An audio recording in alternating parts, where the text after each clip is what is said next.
From the Library of Congress in Washington, D.C.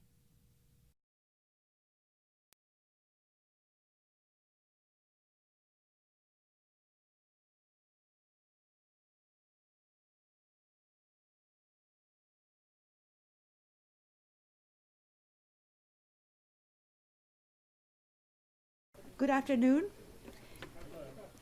My name is Georgette Dorn, and I'm the Chief of the Hispanic Division of the Library of Congress. And I want to thank Catalina Gomez for having organized this wonderful event. This is the number 6 in our series of Hispanic Heritage events. We have 14 Hispanic Heritage events, more than we've ever had before. And it is a great pleasure to welcome here Gerardo Piña Rosales, the director of the North American Academy of the Spanish Language. He's the author of many, many books, of which we have 10 in the Library of Congress. I would ask you to please turn off your cell phones so we can hear everything without interruption. And when you ask questions afterwards, would you please give your name, because you're being filmed by the library for cybercasting the event on the webpage. And now I would like to introduce Luis Alberto Ambrogio, who's going to give an introduction to Gerardo Piña Rosales.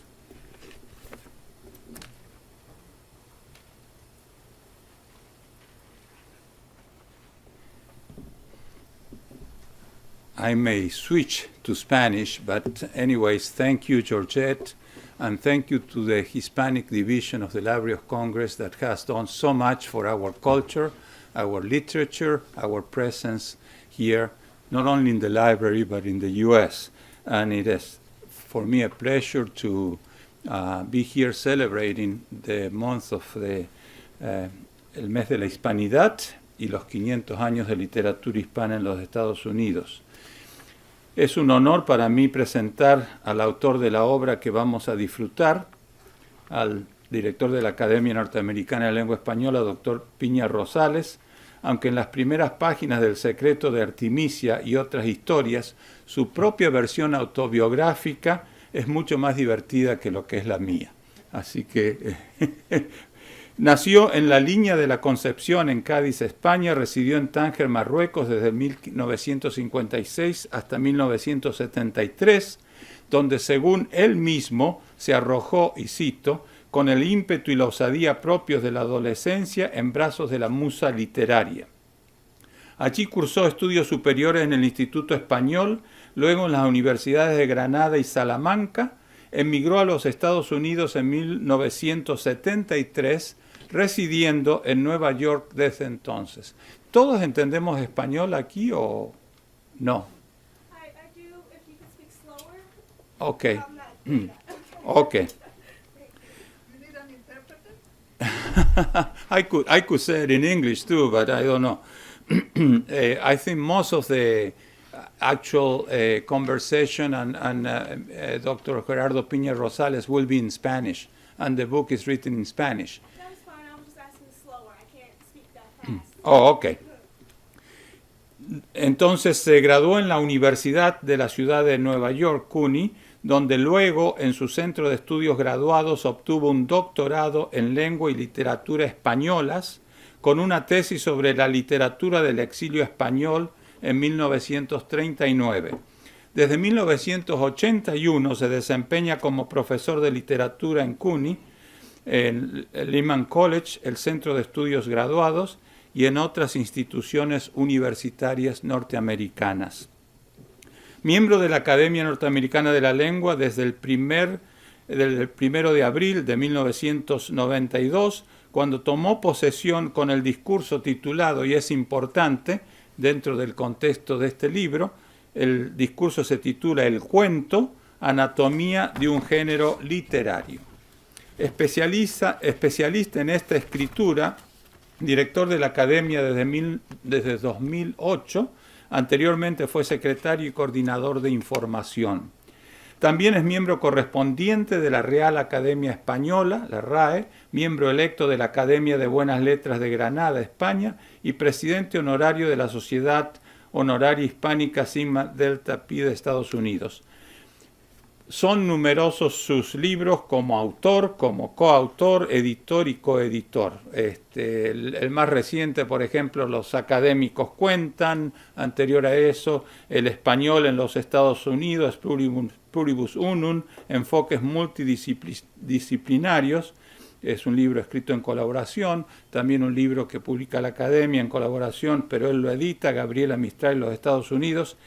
Y podría seguir, tiene novelas y otros libros a su vez de él propio. Son muchos, así que voy a evitar esa parte. Sería incompleta esta semblanza sin destacar otro aspecto muy importante de su vida artística, y es una afición por la fotografía, que incluso la pueden apreciar en este libro y en libros que ha editado la Academia de la Lengua Española. Fotografía que no solo dialogan con la escritura en sus publicaciones y la de otros que nos beneficiamos de esta riqueza efrástica, sino que logran una visión artística por sí mismas. Para finalizar, le robo sus rebeldes y convocantes palabras en el inicio del Secreto de Artemisia y otras historias, y cito: que, ¿cómo he tenido el atrevimiento, la desfachatez de publicar ahora estas descabelladas y hasta aberrantes historias? Pues muy sencillo.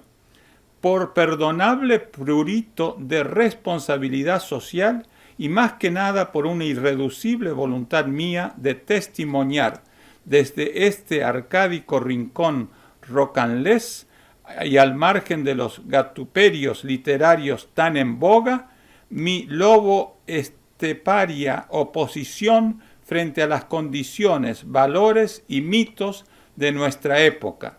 Lo cortés no quita lo valiente. Así es. Muchas gracias, y con ustedes, Gerardo Piña Rosales.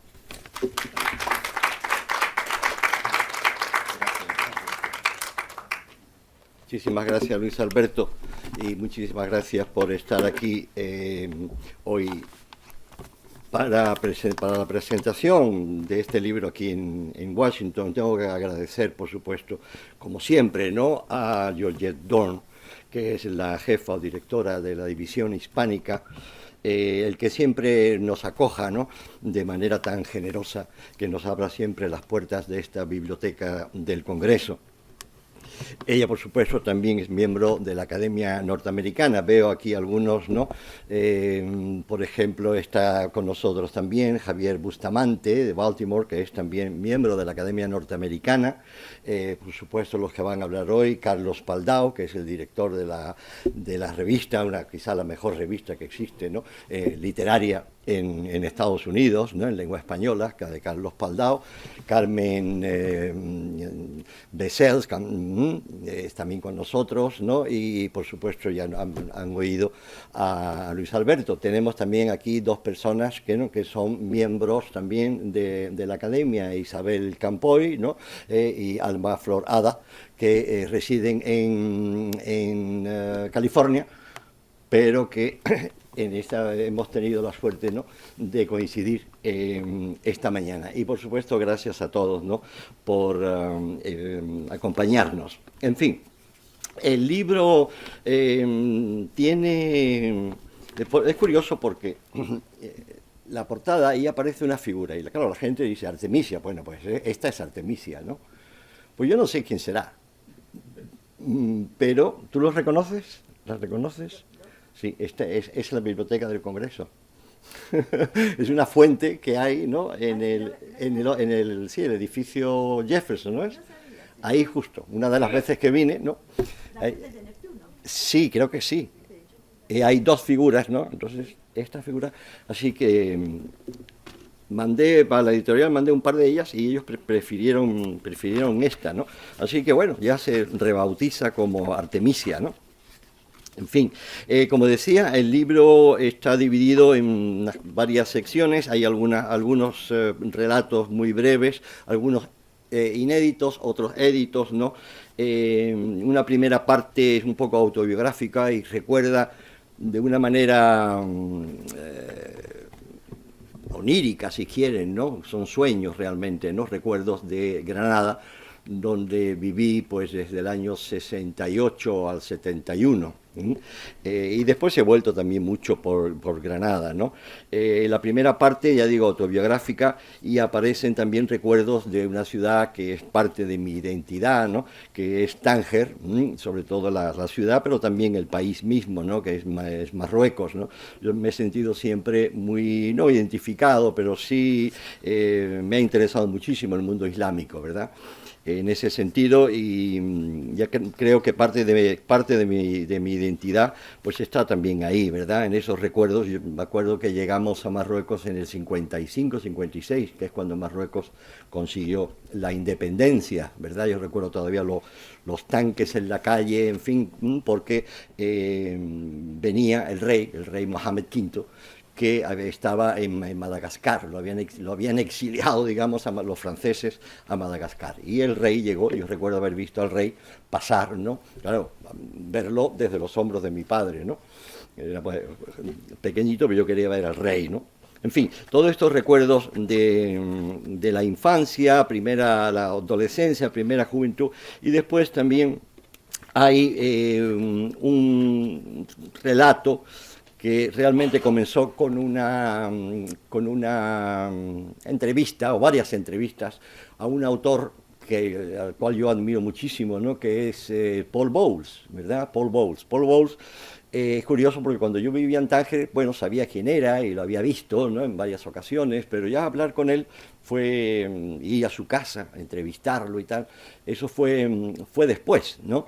Paul Bowles es un hombre que llegó a Marruecos en los años 30, salió muy jovencito de aquí, era de Nueva York, estuvo primero en París, muy joven, y Gertrude Stein fue la que le dijo, Paul, go to Morocco. Y es curioso porque llega a Marruecos, no sé si llegó primero solo o llegó con su compañero entonces, que era Aaron Copland, el gran compositor, ¿verdad? Ellos cuentan incluso, ¿no? La cantidad de sacaneos que tuvieron que hacer para conseguir un piano para que pudiera seguir trabajando, ¿no? Él también era músico, Bowles era músico, ¿no? Y había escrito muchas obras y tal, sobre todo música para Broadway. Y él al llegar a Tánger se dio cuenta o sintió que él pertenecía a aquel mundo. Es curioso, ¿eh? Lo sintió de una manera visceral, ¿no? Se había casado con Jane Bowles, ¿no? También una escritora norteamericana, y vivieron primero en la Casbah, la Medina, y ya después compraron dos apartamentos realmente, en la parte moderna de Tánger, que es donde yo iba a visitarlos, ¿no? Y era una persona extraordinaria, como persona, ya digo, lacónica si quiere, muy inglesa en ese sentido, ¿no? Pero muy amable siempre, ¿no? Y después tuvimos una correspondencia, guardo toda esa correspondencia con Bowles, ¿no? Él incluso hablaba de que le tradujera uno de los libros, creo que era. Los otros se han traducido también al castellano, al español, casi todos, ¿no? Y si yo tuviera que aconsejar algo de él, pues sería The Delicate Prey, ¿no? Es una colección de cuentos de él. Quizás el cuento, ¿verdad?, sea de lo mejor, y realmente adquirió cierta fama, no era muy conocido, el hecho de vivir realmente en Marruecos. Él no volvió una vez a Estados Unidos para una operación, ¿no?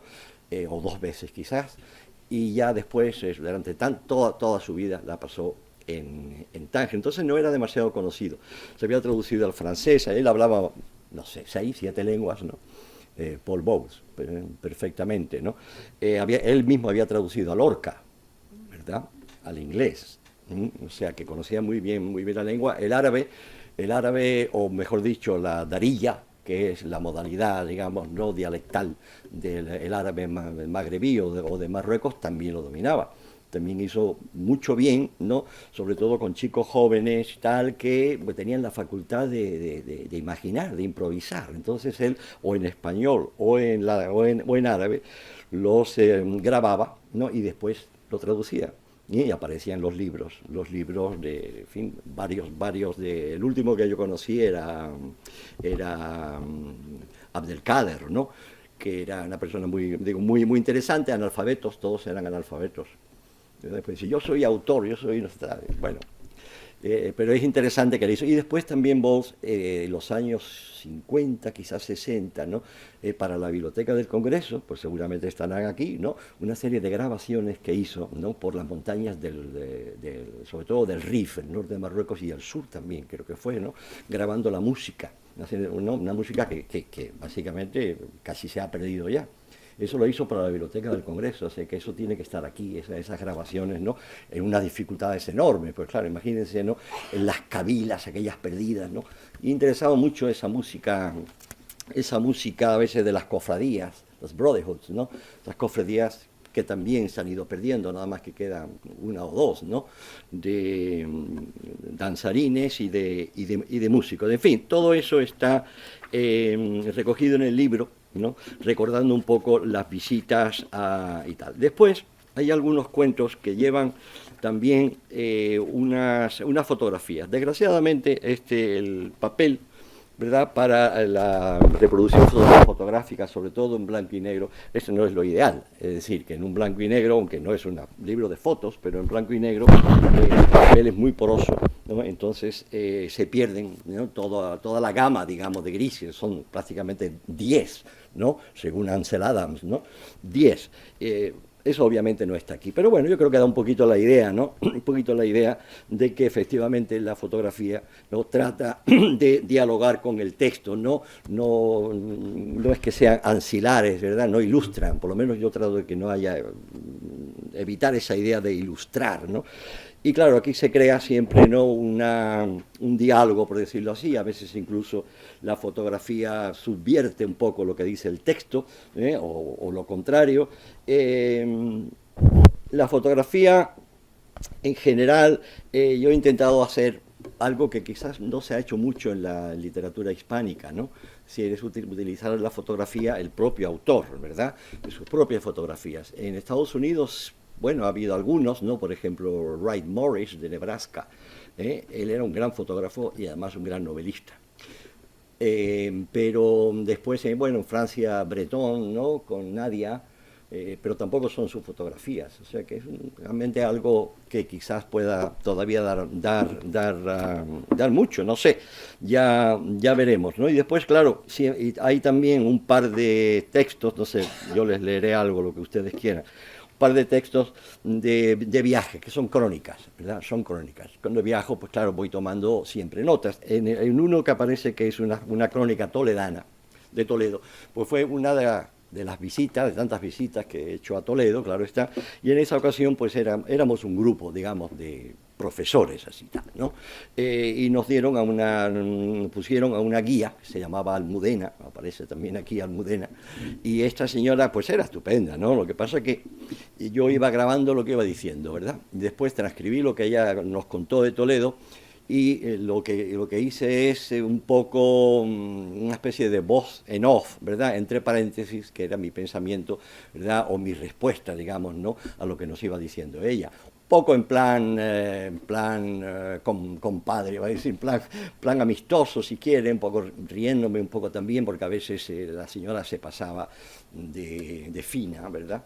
Entonces a mí esa cosa me hace muchísimas gracias, porque ella siempre se refería a los profesores, ustedes los profesores y tal, ¿no? Y nosotros íbamos allí calladitos en el autobús, escuchando lo que nos decía la señora, y yo mientras pues le iba grabando, ¿verdad? O sea que el magnetofón es también una buena herramienta, ¿verdad? Que han utilizado muchísimos escritores. Recuerdo ahora, por ejemplo, a William Burroughs, uno de los escritores que más admiro, ¿no? Burroughs utilizaba muchísimo la grabación. Imagínense lo que haría hoy William Burroughs, ¿no? Con la cantidad de programas extraordinarios que tenemos después, ¿no? Para manejar el texto. En fin. Bueno. Eso es más o menos el libro. En la primera parte, la Captatio Benevolencia, ese que yo llamo, ¿no? Si quieren se lo puedo leer porque, bueno, es obviamente autobiográfico, todo es autobiográfico, de una manera u otra. Y de influencia, por supuesto, pues, bueno, todo lo que uno ha leído y todo lo que uno ha sentido, ¿verdad? Todo lo que uno ha visto y todo lo que uno ha oído, ¿no?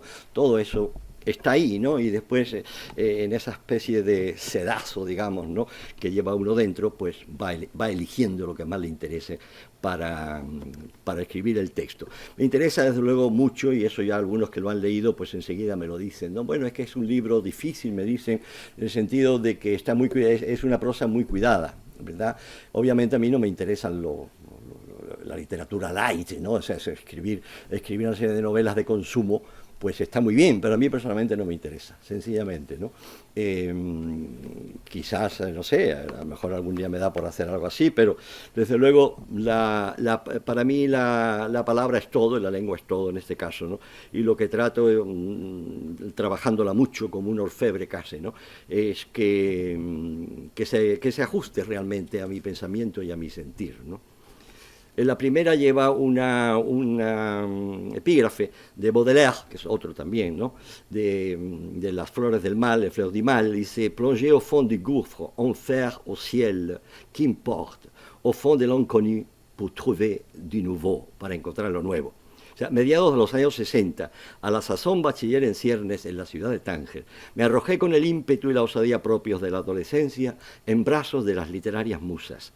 Estas, sin duda impresionadas ante mi firme e irrevocable vocación escrituraria, y tal vez asusadas por un tal Sot, perito en criptografías, aviniéronse a inspirarme, ignoro aún si para mi suerte o desgracia, mi primera obra, un novelón policiaco de lo más negro y marrullero que ubiqué, noblesse oblige, en la Tánger internacional de los 40, cosmopolita, babélica, decadente. Huelga decir que no me atreví jamás a publicar semejante paparrucha, y que solo los 4 o 5 amigos de entonces supieron de su existencia al leerles yo en algún sórdido tugurio de la casba los pasajes más truculentos y escabrosos del malhadado folletón. De por aquellos años, y bajo el conjuro de Lautréamont, es otro de los míos, es parte de mi familia, tuve una familia enorme, ¿no? Y Lautréamont es parte de esa familia, de esa afinidad que tenemos los escritores, ¿no?, unos con otros. Data mi iniciación en los arcanos de la poesía. El cuerpo del delito de mi nuevo desatino fue la sentida y rubayatiana oda a Farid al-Atrach, que compuse de un tirón una noche de plenilunio y cuyos versos declamé a voz en cuello al amanecer de un claro día desde el mirador de la Jafa, frente a las costas oscuras de España. Si mal no recuerdo, el grandilocuente poema decía más o menos así: despertad, despertad, durmientes, y escuchad el dulce cantar de Farid al-Atrach, los bordoneos de su plectro de ave, cuando los chacales se sacien de sangre negra, cuando el gavilán desdeña la trémula paloma, cuando la acacia solitaria rompa la monótona horizontalidad de la pradera, renaceremos tú y yo para soñar frente al estrecho, donde 2 mares se hermanan y confunden. Despertad, despertad, durmientes, y escuchad los hondos quejíos de Farid al-Atrach. En aquella memorable ocasión, mi auditorio consistió del coro de gatos, de toda condición y pelaje, que silenciosos y soñadores solían merodear por entre los agaves y las chumberas, la albahaca y la hierbabuena del legendario cafetín colgante. Durante mis años universitarios en Granada, mi interés por la escritura languideció un tantico. Acababa de descubrir in illo tempore las sabias enseñanzas del Raja Yoga y el no menos sabio Vinito de Albuñol. No fue hasta algún tiempo después de haber recalado en Nueva York, y entre paréntesis, crisol de culturas, chancro del mundo, y tras un agónico periodo de enconada lucha con mis demonios y fantasmas personales, que sucumbí de nuevo a la fiebre graforreica. Desde ese momento, y pese a los largos hiatos de abstinencia que imponen la docencia y la vida familiar, no he cesado de emborronar cuartillas y folios en cuyos pozos sin fondo he ido vertiendo o vomitando mis filias y fobias más acendradas. Pálidos reflejos de mi cosmogonía particular, estas fabulaciones mías, sueños, visiones deletéreos, crónicas apócrifas, variaciones, viñetas, aguafuertes, retratos instantáneas, momentos epifánicos y algún que otro desvaído relato, perpetradas en la cámara oscura de mi madriguera neoyorquina, aspiran, oh lector, quien quiera que seas, a servirte nada más y nada menos, y aunque solo sea por unas horas, de lenitivo, bálsamo o consuelo en este diario morir que mal llamamos vida. Bien. Después, no sé, una cosita más, ¿verdad? Vale. leo rápido. Quizás una cosita muy corta, muy corta. La última parte son microcuentos, son microrelatos, muy cortito, con su foto, claro está, ¿no? Ahí es ideal realmente ese género para utilizarlo con la fotografía, ¿no? Otros son muy largos y no los voy a leer, ¿no? Aquí hay otro que es Frank Kafka viendo llover en Macondo, ¿verdad? Que cuenta un poco la historia, ¿no? de cuando, después de haber leído La Metamorfosis, ¿no? de Kafka, comienza a escribir García Márquez. Entonces todo eso está, claro, imaginado, por supuesto, ¿no? Solamente partiendo de ese par de datos, ¿no? En fin, vamos a ver, por ejemplo, perdonen un momento. Escribes para respirar por la herida, en un vano intento por restañar las cicatrices de tu diario vivir, tras las palabras de tu tribu, siempre acosadas por el rayo o la galerna, que brotan a borbotones del ontanar de tus afanes, como un cuento o un poema, signos mistéricos, conjurantes de tu pasado, intentando, oh ingenuo, amordazar la guadaña, casi como un pequeño dios, pavirreal y caprichoso, acechado por otros dioses, cegado en el laberinto de la noche sin fin, esclavo del grito, arúspice del cieno y los detritos, en busca del sueño sin presagios, sabiendo que no has de encontrar sino los ecos siderales del vacío, desterrado del paraíso desde hace siglos, cuando decir madre era deambular de su mano por el zoco grande, por el zoco chico, por las callejas sinuosas de la Amsala, un tiempo en que decir padre era sentir el mar, ora plácido, ora embravecido, a bordo de cualquier goleta o bergantín, en pos del capitán Ahab y la ballena blanca como una montaña de nieve.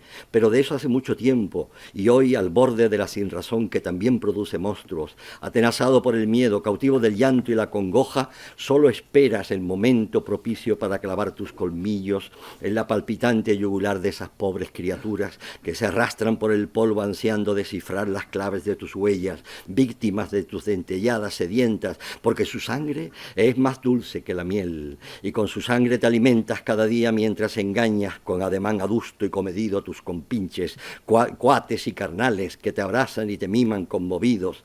Dueño de la noche, ya lo has dicho, pues en ella te sumerges armado de estilete, tinta y cloroformo, garrapateando en los muros de la gran ciudad, oh manzana podrida, tus palabras malditas para que los niños y las niñas se estremezcan de placer, para precipitarte después a tu madriguera entre los viejos libros de lomos artríticos, sin resignarte a la condena de tus ancestros, al maléfico virus que te persigue, pues si ayer fueron dioses, hoy son demonios y los conjuras como ellos te conjuran, desde el farol en que cuelga tu tocayo Nerval, al manicomio donde balbucea Artaud, desde las calles tortuosas por donde ronda el judío de Praga hasta la alcantarilla donde vomita Poe, desde la buhardilla enfisémica de Lautremont hasta el cuchitril donde el hombre invisible se entretiene reventando ratas a balazos. Los conjuras como ellos te conjuran, cuando el sol, oh astro maléfico, desaparece tras el horizonte y os contáis, dioses abatidos y humillados, la verdad de las mentiras, vuestros pequeños crímenes, vuestras vergonzantes caídas, mientras se asienta en tu corazón el adiós a los adioses, aquí, no muy lejos de las lenguas infectas del Hudson y el East River, olvidado de ti mismo, en un victorioso final sin ventanas ni espejos, sordo por fin a las voces sirénidas de la mentira, euforia y el apócrifo delirio. Muchas gracias.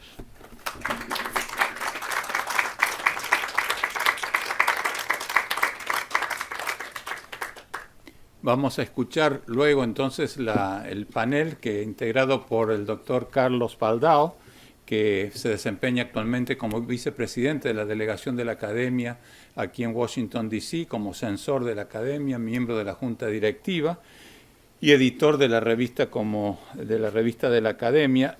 Tiene una gran experiencia como docente en muchos países de América Latina, también como profesional en la OEA y en otros organismos internacionales.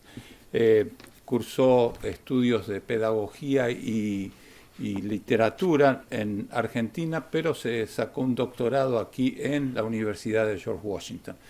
Es un resumen muy breve, y la doctora Carmen Benito Bessels, que es profesora de literatura en la Universidad de Maryland, también miembro de nuestra academia, graduado de las universidades de Salamanca y de la Universidad de California en Santa Bárbara, autora de una serie de libros y especialista en la época del siglo de oro o la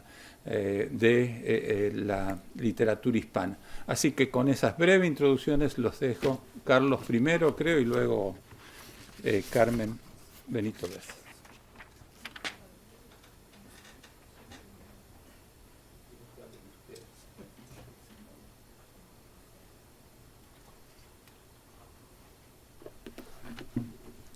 Muchas gracias.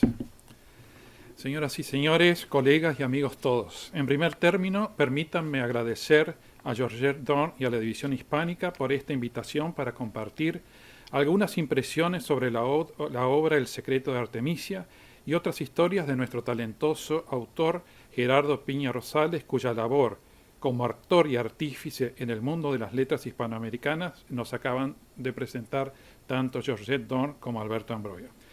No quiero equivocarme al decir que la obra que nos ocupa puede calificarse de singular, y singular en el sentido estrictamente etimológico de la palabra, porque no se parece a ninguna de las anteriores de nuestro escritor. Y digo esto cuando miro, a título de ejemplo, sus recientes realizaciones como en Los académicos cuentan, Don Quijote en Manhattan, por cierto, verdadera gema de experimentación lingüística y reflexión de identidad sociopolítica y cultural de lo hispánico en Estados Unidos, o bien Los amores y desamores de Camila Candelaria, la rutilante saga de una mujer que se desenvuelve en un contexto donde busca insertarse para crecer, madurar y realizarse a pesar de un entorno donde lo social, cultural, político y emocional le es adverso por su condición, no solo de mujer, sino encima hispánica. Si damos una mirada al contenido del libro que hoy nos ocupa, veremos que está organizado en 3 secciones que ya nos aludió Gerardo. La primera, Recuerdos y olvidos de Granada, con 6 viñetas granadinas. Le siguen breve bestiario personal con 5 inquietantes narraciones, y la tercera y última, la más extensa y la que le da el título al libro, integrada por 13 relatos donde cada uno de ellos, por mérito propio, tiene elementos suficientes para hacer un estudio monográfico. La estructura de este libro no es accidental. A cada portada interior le siguen epígrafes que a modo de singladura abren la puerta a un mundo de universos posibles que van progresivamente delineando una estructura fractal. Cuando nos asomamos a ese universo interior, encontramos en su lectura esa característica singular que antes aludí. Es que el estilo de Piña Rosales es, de una manera muy sutil, único. Quizá porque combina elementos tan dispares como una vasta cultura y un profundo conocimiento de mecanismos psicológicos junto al avanzado dominio del lenguaje, lo que le permite manejar los más diversos personajes, caracteres, situaciones y entornos. Otra característica es la de un fino manejo del humor que podría recordarnos a algunos de los mejores exponentes de las literaturas hispánicas, pero donde a veces el tono jovial o irónico se torna en colores oscuros para enfrentar circunstancias propias de los infortunios humanos. Las voces narrativas, por momentos son las de un espectador de situaciones que dejan entrever dramas o hechos atroces que se vuelven a menudo tragicómicos. En otros relatos es la voz del personaje que se enfrenta con situaciones propias de las complejidades de las emociones humanas enfrentadas a esas situaciones que nos enseñara Karl Jasper, las situaciones límites.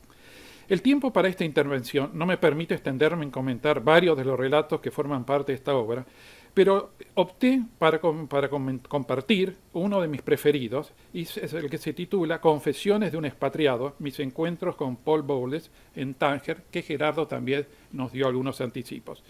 Veamos brevemente cuál es el personaje de la vida real. Se trata del autor del Cielo Protector. El Cielo Protector, esta es su novela, en su versión hispánica, que alcanzó notoriedad inesperada cuando la versión cinematográfica de esta obra, realizada por Bernardo Bertolucci, Bowles fue un estadounidense expatriado que encontró en Tánger la pasión y la violencia que marcaron sus obras. Alcanzaría más tarde renombre, no solo como escritor, sino también como compositor, habiendo estudiado con Virgil Thomson y Harold Copland, como nos recordó Gerardo. En su trayectoria se relacionó con los surrealistas y participó del movimiento Beat en los 50 y el underground en los 70. Fue apadrinado por Gertrude Stein y además de su amplia producción literaria, escribió música para obras teatrales nada menos de Tennessee Williams, Jean Cocteau, Lillian Hellman, colaborando además con Orson Welles, John Huston o Elia Kazan.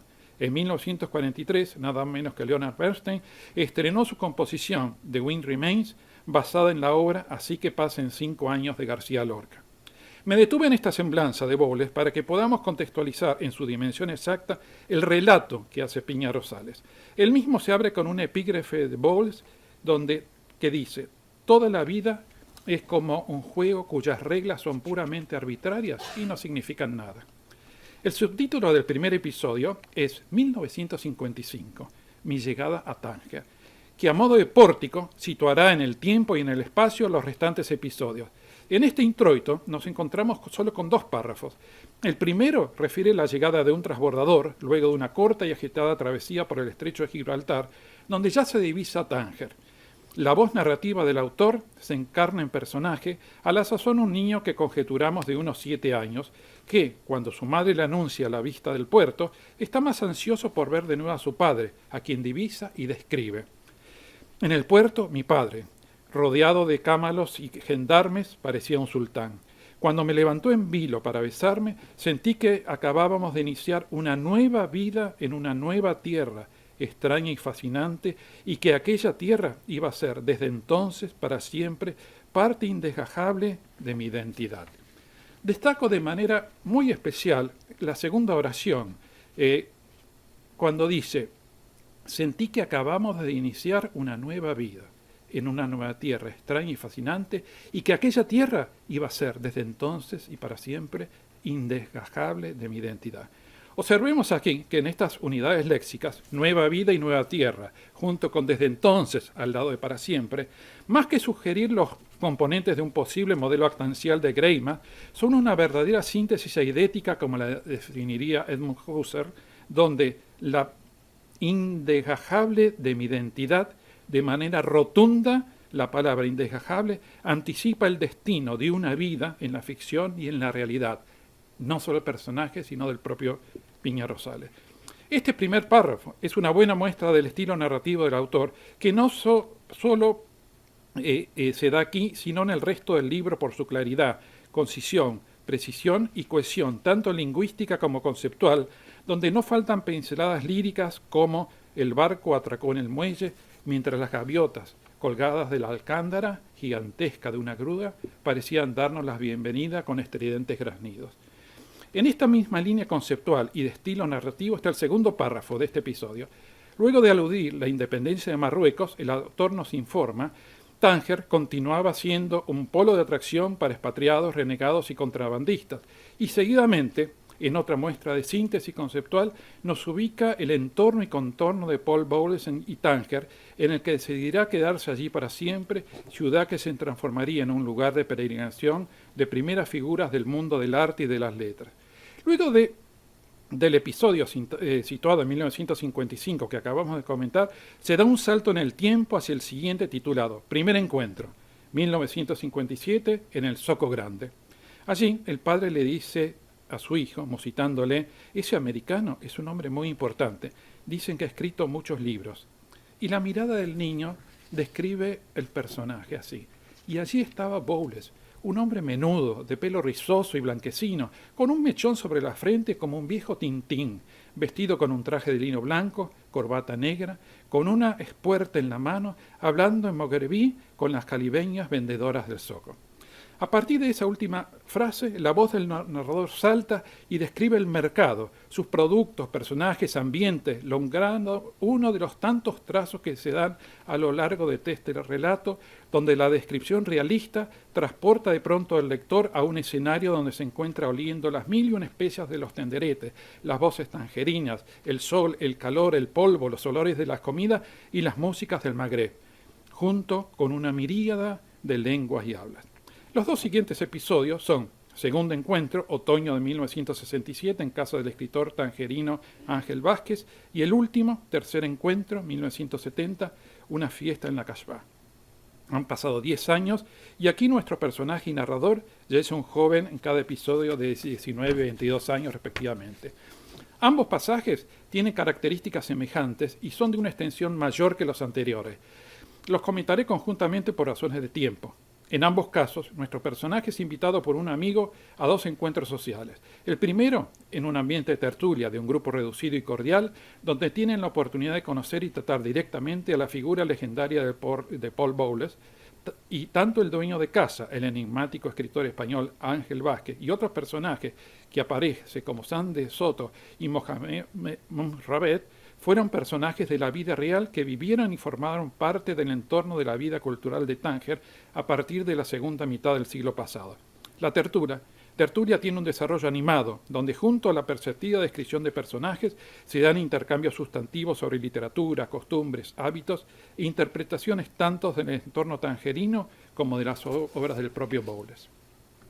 El último episodio, 3 años después del anterior, se da en un ámbito distinto. Se trata de una fiesta que ofrece la legendaria Barbara Hutton, también personaje real que ocupó una residencia de veraneo durante casi 3 décadas, realizando suntuosas fiestas y dilapidando toda su fortuna, a la vez que realizara obras filantrópicas con gente pobre del mundo marroquí. En este episodio, también Bowles es el centro del relato, en donde, rodeado de varios hippies norteamericanos con esa pinta, se dan inspiradores diálogos sobre el entorno, no solo del universo literario, sino del artístico y sociocultural. Me detengo aquí para no restarle placer a los lectores, donde, como en el anterior, hay una excelente pintura de personajes con diálogos en tonos y visiones divergentes sobre la naturaleza humana. Como dije antes, me incliné por elegir el que acabo de comentar de los muchos relatos que integran el libro, porque los desarrollos de sus distintos momentos son una muestra de la destreza de cómo se desarrolla un relato en torno a una situación fuera de lo común, en líneas escuetas, una fuerte anécdota con idioma acuciador, preciso y directo.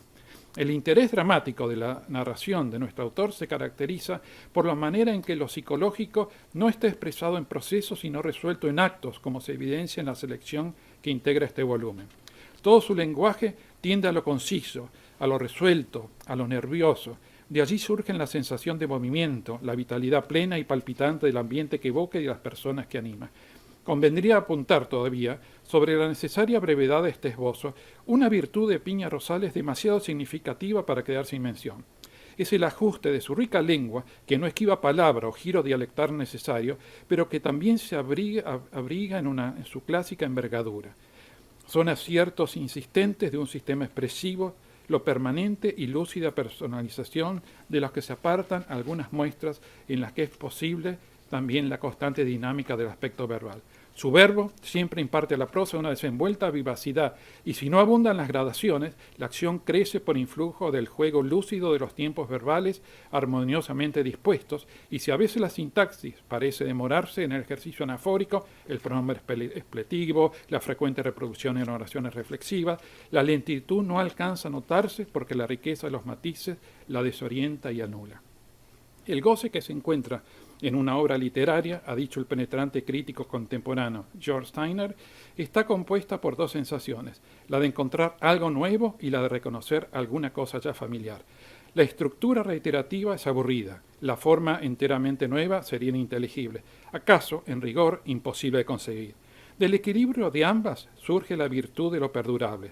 Vaticinar es una aventura, pero no parece fácil concebir que en una historia justa y serena de nuestros géneros literarios hispánicos pueda llegar a omitirse el nombre de Gerardo Piña Rosales e ignorar su despejado valor. Y ello por una razón que también debe expresarse.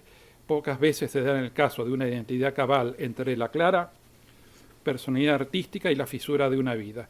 La historia literaria enumera indecentes casos de lo contrario, y quizás el fenómeno todavía gravita demasiado en las letras contemporáneas. No así en Piña Rosales. La luminosidad de su prosa, su contenida emoción, donde todo se ofrece confiadamente como en el asombro de la infancia que prolonga la vida, ni turbada por la voz áspera ni por la decepción que callan sus derrotas. Es una visión límpida de un ser humano, de un buen corazón, de un hogar colmado por la paz y una trayectoria digna de encomio, porque al igual que todos, aunque el mundo lo hostigue y la vida se torne a veces cenizas o llanto, él sabe que hay una dicha elemental que espera como premio seguro. Para concluir este recorrido del secreto de Artemisia y otras historias, nada me parece más acertado que hacerlo con las hermosas palabras de Shakespeare. El lema de la obra de Gerardo Piña Rosales puede escribirse de modo memorable con estas palabras: escribo para demostrar que no soy menos de lo que parezco. Muchas gracias.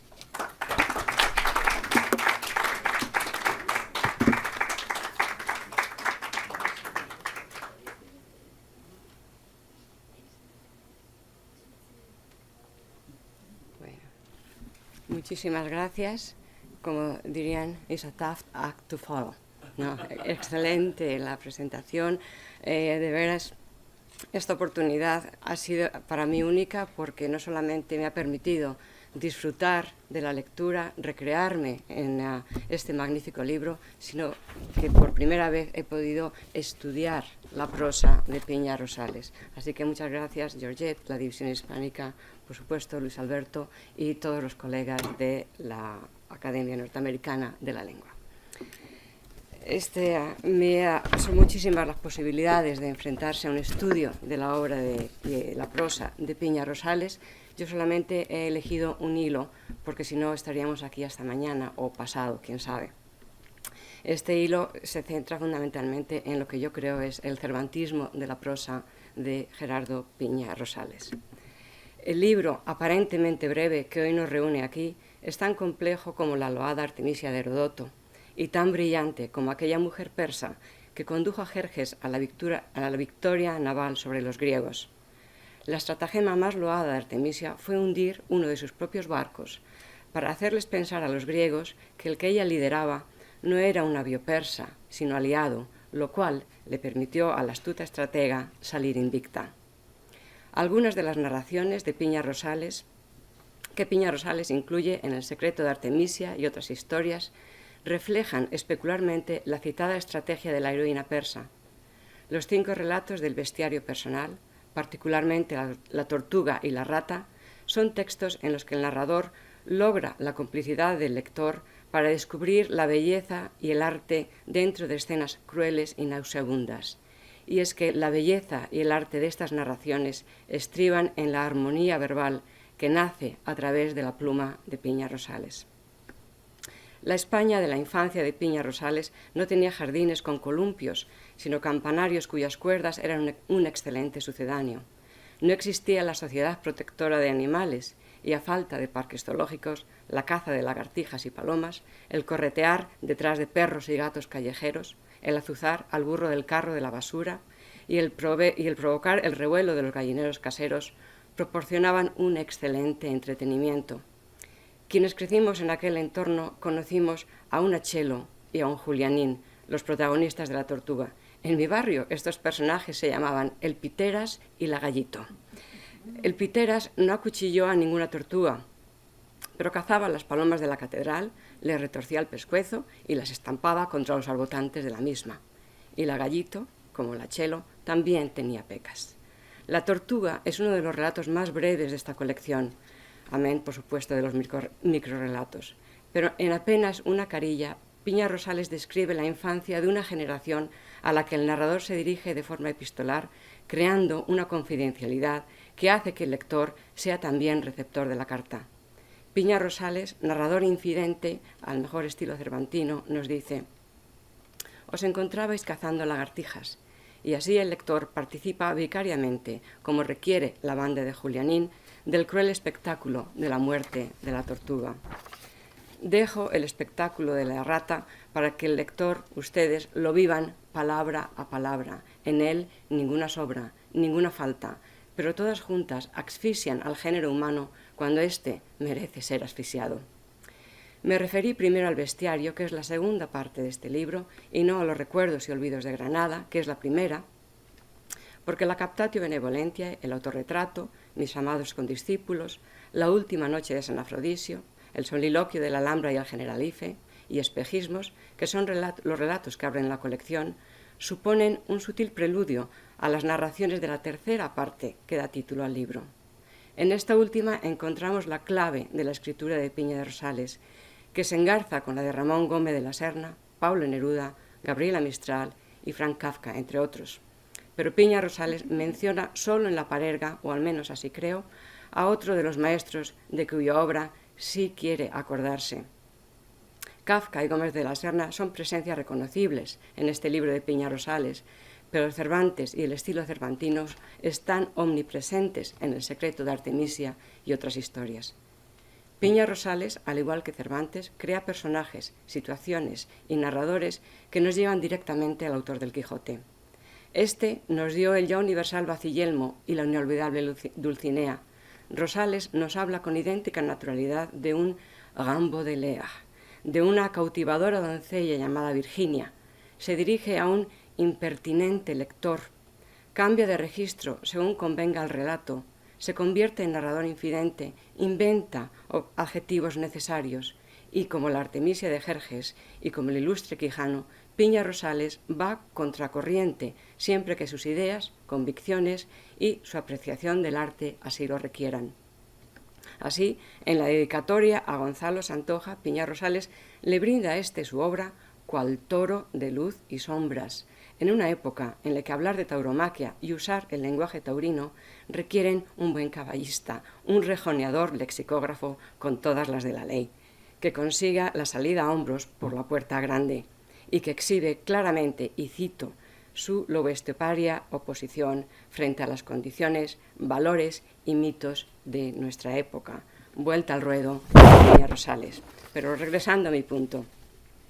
Don Quijote lee y lee y lee en su biblioteca. Piña Rosales dice en la autobiografía poética del secreto de Artemisia que esta y otras historias nacieron en su madriguera neoyorquina. Cervantes se dirige al discreto lector con la esperanza de que en su novela el melancólico se mueva a risa, el risueño la creciente, el simple no se enfade, el discreto se admire de la invención, el grave no la desprecie, ni el prudente deje de alabarla.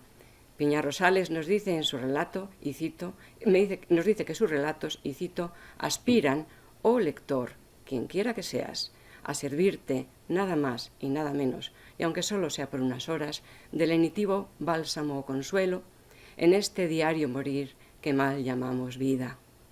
Los conglomerados lingüísticos, la adjetivación innovadora, la alusión elisión, los guiños al lector, la ironía, la suprarrealidad de lo inverosímil, la inverosimilitud de lo real, el entrelazado del sueño y la locura con el empirismo de lo cotidiano, la riqueza léxica y el diálogo con escritores redivivos son rasgos con los que identificamos la prosa cervantina y encuentran su casa en El secreto de Artemisia y otras historias.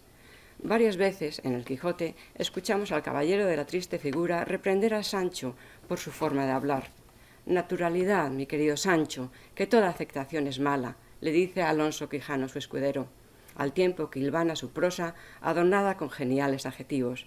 Del mismo modo, en algunos párrafos del secreto de Artemisia y otras historias, los adjetivos son un juego policromado, cuya precisión e ironía Piña Rosales comparte con Cervantes, y quien, al igual que el autor del Quijote, remata este tipo de frases con una referencia a la más flagrante cotidianidad. Así nos dice Piña Rosales en su autorretrato. Con ademán chulesco, ajeno a la luciferina vanidad, el caballero se ajustó los quevedos sobre el montuoso caballete de la ciranesca nariz, se enderezó el ala del negro chambergo, se alisó con etílica salivilla las guías del fumanchesco bigotillo castaño y, arrebujándose en su capa de lana bereber, encendió la pipa. El personaje así descrito en esta escena se mueve en un entorno en el que la lluvia tamborileaba, el viento helado y ululante le chicoteaba los bajos raídos de los pantalones, y este yo autorretratado dice cervantinamente de sí mismo. Como ya era habitual en él, nuestro personaje se sentó en las escalinatas del templo y, tras colocar el sombrero a sus pies, como por arte de abracadabante de birle y birloque, sacó del embozo de su capa moruna una flamante flauta travesera, que, tras breve y delicada soba, principió a tocar con raro virtuosismo y arte.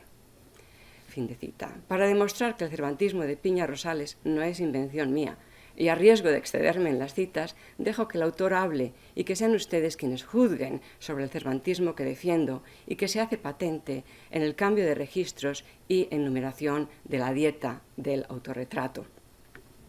A media tarde, nuestro héroe, que gracias a la munificencia de sus fieles melómanas había recolectado ya un considerable montoncete de curruscantes monedas cobrizas, enfundó la flauta y, desdeñando los calurosos aplausos y encendidos piropos de su emberracado auditorio, se dirigió una vez más a la Sabanilla, con el sólito y exclusivo propósito de reiniciar allí su sacrosanto rito personal del pan y el vino, del chorizo y los pepinillos. El tríptico del montañero solitario, otro de los cuentos, incluye asimismo un ejemplo extraordinario de la clara estirpe adjetival cervantina. Aquí los dobletes y participios sustantivados se enhebran mágicamente unos a otros, y cito: el montañero recebó la pipa y contempló extasiado el rutilante azul del cielo, roturado por nimbadas guedejas blanquecinas. Admiró la gracil elegancia de los helechos, como verdes falanges puntiagudas, eclosión de arcos y lanzas en ristre, humilde vestigio de aquellos helechos precámbricos desmesurados como los mismos dinosaurios. El léxico es para Piña Rosales, como lo fue para Cervantes, un campo feraz, en el que tanto dice por lo que enuncia como por lo que irónicamente calla o cómicamente sugiere. Así, en Mis amados condiscípulos encontramos una crítica al arribismo en el que me parece que se escucha el eco de las conversaciones entre Cipión y Berganza en su maravilloso coloquio. Los dos locuaces perros, no perros, en una decena de páginas pasan un fino peine a estamentos sociales que se asfixian en su propio sopor, y Piña Rosales hace lo mismo, pero en un solo párrafo, que termina así: hoy día, mis amados condiscípulos, abocados a la inexorable calvicie y al bien ganado abarrigamiento, sostienen en sus manos, garras o pezuñas, como triunfantes escalafoneros que son, las riendas del poder y el destino de la madre patria. Nomina sunt consequentia rerum. Los nombres corresponden a las cosas se identifican con sus nombres. Don Quijote cambia de nombre según la aventura lo requiera. Alonso Quijano, Don Quijote de la Mancha, el Caballero de los Leones, el Caballero de la Triste Figura.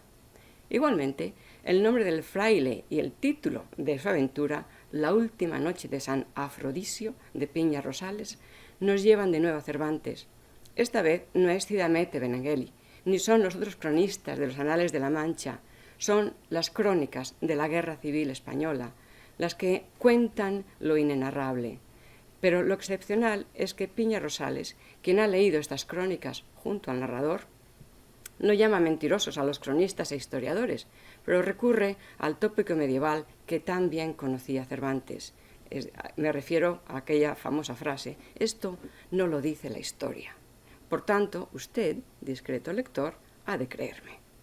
En la última noche de San Afrodisio, esto nos dice el autor de aquel fraile que pareciera haber vivido en la época de Berceo. Es más, podría haber sido compañero de oficio del fraile fornicario de don Gonzalo. Y cito: lo que sucedería al irredento e irredimible San Afrodisio, pecador y mártir, frente a un puñado de mosquetones Mauser, no lo consignan las mencionadas crónicas. Pero si invocareis a Dios vuestro Señor, no os sería difícil adivinarlo. Las fotos de Piña Rosales contribuyen igualmente a crear otro de los recursos predilectos de Cervantes, la polifonía. Amén de ser magistrales, todas ellas cumplen la función de una narración que es a veces paralela, a veces complementaria y siempre enriquecedora. Afecta a la intelección y nos lleva a la pintura, a veces incluso a las pinturas negras y a la sinrazón goyesca. Si hay locura en Don Quijote o si sus ideales son tan altos que eso es por lo que debemos considerarlo loco, es un tema que se viene debatiendo desde la publicación del examen de ingenios de Juan Huarte de San Juan, coetáneo de Cervantes. Sin embargo, nadie pone en duda que Don Quijote es un loco de amor, detalle que Piña Rosales lleva a su extremo en Ninfolepsia, donde el personaje central vive en una realidad cotidiana tan verosímil que incluso sabemos la marca de su coche, un Volvo, su profesión y la beca ganada. Tenemos las fotos de su calle, de su casa, de la iglesia que están en las proximidades de la misma, del ataúd donde yace la doncella enterrada en vida. Tenemos incluso foto de la doncella amordazada y con ojos de espanto. La secuencia temporal es impecablemente verosímil y también la posible locura del personaje, a quien su universidad le concederá un sabático para que se recupere de su trauma. El modo como Piña Rosales pasa de un plano real a otro suprarreal sigue en la más marcada vena cervantina, el borroso límite entre el sueño, el idealismo y la locura. Así, el protagonista de Ninfolepsia nos dice que lo que vi se me antojó un sueño. Y a partir de ahí cruzamos al umbral que raya en la locura para todos, excepto para el enamorado lexicógrafo, quien, sirviéndose de sus propias uñas, intenta desenterrar a su Virginia en un desolado terreno en el que, por mágico artificio, han desaparecido la iglesia y el cementerio. Quizá fueran estos los mágicos encantadores del Quijote. Y solo los empleados del psiquiátrico toman cuenta del protagonista, quien, cito, desde el ventanuco de su celda se resigna a decir: ¿cuándo? ¿Cuándo se convencerán de que no estoy loco, sino solo enamorado? Piña Rosales transporta al lector en el tiempo y en el espacio con la misma suprarrealidad que enmarca el vuelo de Clavileño en el Palacio de los Duques Cervantes. Muchos de los hechos que Piña Rosales cuenta son reales, los personajes parece que también, pero bien pudieron ser o no ser ciertos, no importa. Ahí estamos, dialogando con ellos, sentados con ellos, bebiendo con ellos. Y una vez más, lo mismo que Cipión y Berganza, se fueron hablando por el espolón, nunca sabremos sobre qué. Piña Rosales deja finales abiertos a la imaginación, como es el caso del encuentro con Paul Bowles. Voy a saltar unas cuantas cosas porque creo que es más importante escuchar al autor que a mí. En fin, y es que el autor, Piña Rosales, cruza océanos, lenguas y fronteras, crea espacios polifónicos, exóticos, chocantes, magnificentes, a través del léxico y de las fotografías. En ellas la imagen se hace verbo y la palabra adquiere cuerpo. En el paseo con Ramón por las calles de Madrid, la exquisita complementariedad de imagen y palabra es mágica, y es que Piña Rosales nos permite situarnos con él detrás de la cámara fotográfica y verificar, y cito, que todo se transforma si sabemos observar sin ser observados. Algunas de las fotos de este relato son tan surrealistas como el relato mismo. Sin embargo, el diálogo que se establece entre el texto y la imagen sigue una lógica cervantina y vamos armónicamente de uno a otro. Un gato blanco, pertrechado en el alféizar de una ventana, compagina perfectamente con una muñeca decapitada, el retrato de la joven tuerta, la imaginería religiosa y el guitarrista manco. En este contexto de la tercera parte del libro, lo más natural es que Franz Kafka viese llover en Macondo y que Melquiades leyese el obituario del escritor pragués.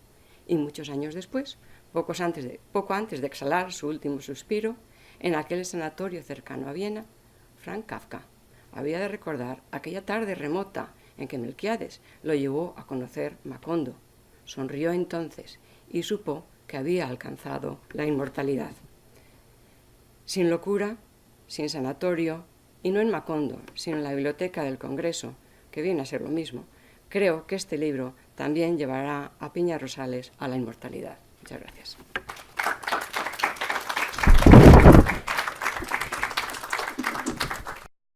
This has been a presentation of the Library of Congress. Visit us at loc.gov.